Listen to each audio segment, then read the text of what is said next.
Bharti modern school के तत्वाधान में देश का 73वां गणतंत्र दिवस खादी आश्रम जीटी रोड पानीपत में धूमधाम एवं उत्साहपूर्वक मनाया गया। इस अवसर पर खादी आश्रम अध्यक्ष निर्मल दत्त पानीपत ने ध्वजारोहण किया। कार्यक्रम में खादी आश्रम पानीपत एवं भारतीय खादी ग्रामोद्योग संघ पानीपत के कार्यकर्ताओं तथा विद्या भारती मॉडर्न स्कूल के स्टाफ ने भाग लिया। पानीपत नागरिक मंच के अध्यक्ष तथा भारतीय खादी ग्रामोद्योग संघ उत्तरी क्षेत्र पानीपत विद्या भारती शिक्षा समिति पानीपत की सचिव निर्मल दत्त ने कहा कि आज हम 73वां गणतंत्र दिवस मनाने के लिए एकत्रित हुए हैं। भारत के लिए गणतंत्र दिवस केवल एक पर्व ही नहीं है, बल्कि गौरव और सम्मान का दिन है। अनगिनत लोगों की कुर्बानियों के बाद भारत को 15 अगस्त 1947 को आजादी मिली थी। हमारे देश का अपना संविधान न होने के कारण हमारे संविधान निर्माताओं द्वारा अपना संविधान बनाया गया। संविधान बनाने में 2 वर्ष 11 माह 18 दिन का समय लगा और हमारे देश का संविधान बनकर 26 नवंबर 1949 को तैयार हुआ। इसे लागू 26 जनवरी 1950 को किया गया, क्योंकि 26 जनवरी का हमारे स्वतंत्रता संग्राम में विशेष महत्व था। निर्मल दत्त ने आगे कहा कि हमारे राष्ट्रीय झंडे में जो केसरिया रंग है वह देश के वीरों की वीरता, त्याग एवं बलिदान का प्रतीक है। सफेद रंग प्रकाश, एकता व शांति का प्रतीक है। हमें अपना जीवन और राष्ट्र का जीवन प्रकाशमय बनाना है। हरा रंग हरियाली एवं समृद्धि का प्रतीक है तथा राष्ट्रीय झंडे में बना अशोक चक्र धर्म, प्रगति और विकास का प्रतीक है। हमें इन्हीं आदर्शों के अनुसार राष्ट्रीय निर्माण के योगदान में योगदान देना होगा। उन सिद्धांतों के प्रति जिनकी स्थापना के लिए उन्होंने दिया और हमारे राष्ट्र को गुलामी की जंजीरों, उन सिद्धांतों के प्रति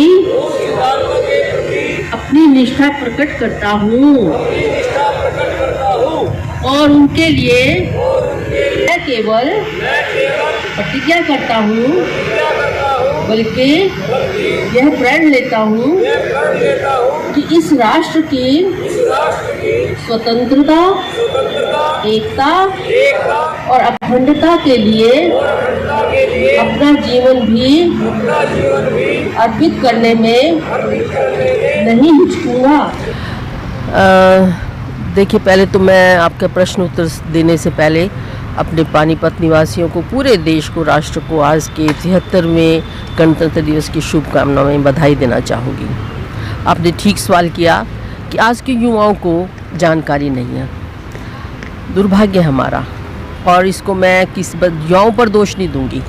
कमी हम लोगों की है, कहीं हमारे बड़ों की है, हमारी शिक्षा पद्धति की है, जो इन चीज़ों को सही ढंग से बच्चों में प्रचारित नहीं करते हैं।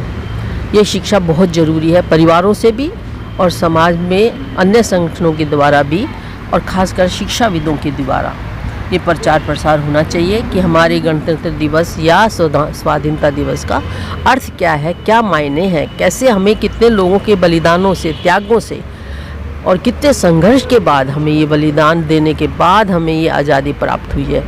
और उसके बाद सबसे बड़ी बात, हमारी आज़ादी के प्राप्त होने के बाद हमारे जो संघर्ष करने वाले लोग थे, उन्होंने नेतृत्व करने वाले लोग थे, उन्होंने बैठ के सोचा कि एक संविधान होना चाहिए। और ये हमारे गौरव का विषय है कि हमारा संविधान विश्व के बेस्ट संविधानों में से एक है, आदर्श है। और उस संविधान से ही, संविधान रचना के बाद हमें ये सब अधिकार प्राप्त हुए कि हम गणतंत्र बने। गणतंत्र का मतलब है आम आदमी का राज, स्वराज जिसे कहते हैं, आम आदमी का। वास्तव में गांधी जी का स्वराज तो अभी प्राप्त नहीं हुआ, पर फिर भी काफ़ी हमें अधिकार प्राप्त हैं। और ये हमारे संविधान निर्माताओं के, जो संविधान सभा बनी थी उसके राष्ट्रपति हमारे जो डॉक्टर राजेंद्र प्रसाद थे, वो उसके अध्यक्ष थे। और संविधान सभा की जो ड्राफ्टिंग कमेटी थी संविधान सभा की, उसके अध्यक्ष डॉक्टर अंबेडकर थे। उसमें बहुत से लोग थे, शिक्षाविद भी थे, साइंटिस्ट भी थे, अन्य अच्छे बुद्धिजीवी लोग थे जिन्होंने बैठकर इसका मंथन करके 2 साल से भी ऊपर समय लगाकर संविधान की रचना की और अंत में 26 जनवरी 1949 को बन के तैयार हो गया था। 26 जनवरी 1950 के लिए ये हमारा महत्वपूर्ण दिवस है 26 जनवरी, इसलिए 26 जनवरी 1950 को हमें इस संविधान को, इसमें पहला शब्द है संविधान का, we the people of India, यानी कि हम भारत के लोग, भारत का ये संविधान भारत के लोगों को समर्पित करते हैं। यानी कि कोई एक आदमी नहीं कर रहा, कोई व्यक्ति विशेष नहीं कर रहा, कोई कमेटी नहीं कर रही, we the people of India, हम ही लोगों ने, हमारी इंडिया, यानी कि हम भारत के लोग, भारत का ये संविधान भारत के लोगों को समर्पित करते हैं। यानी कि कोई एक आदमी नहीं कर रहा, कोई व्यक्ति विशेष नहीं कर रहा, कोई कमेटी नहीं कर रही, we the people of India, हम ही लोगों ने हमारे लिए संविधान को समर्पित। तो ये बहुत बड़ी बात है, ये ऐसी कि ये सोच रखी गई कि हम लोग हैं जो हिंदुस्तान को बना रहे हैं, हम लोग हैं राष्ट्र बना रहे हैं। तो भाव आज हमारे बीच में नहीं है।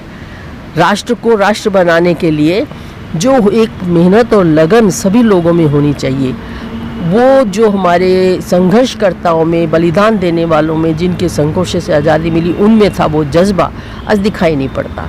क्योंकि अगर ऐसा है तो राष्ट्र को आगे बढ़ाने के लिए हमने तिरंगा बना दिया, उसके रंगों का हम अर्थ जानते हैं, भाव जानते हैं, लेकिन उसके लिए हर व्यक्ति को अपने क्षेत्र में काम करना होगा। देश को आगे बढ़ाने के लिए जिस क्षेत्र में बैठा है उसको अपने क्षेत्र में ईमानदारी से राष्ट्र के प्रति सोच रखकर, केवल अपना स्वार्थ रखकर नहीं, काम करना होगा। और जो आज हमारे यहाँ बहुत सी जो बुराइयां हैं, धर्म के भेदभाव है, भ्रष्टाचार है, ऊंच नीच है, जाति प्रथा है, सांप्रदायिकता है और भी अन्य है, गरीबी है, बेरोजगारी है, इन लोगों से, इन सारे मुद्दों से मिलकर हमें संघर्ष करना होगा। राष्ट्र बनाने के लिए एक के प्रयत्न से नहीं होता।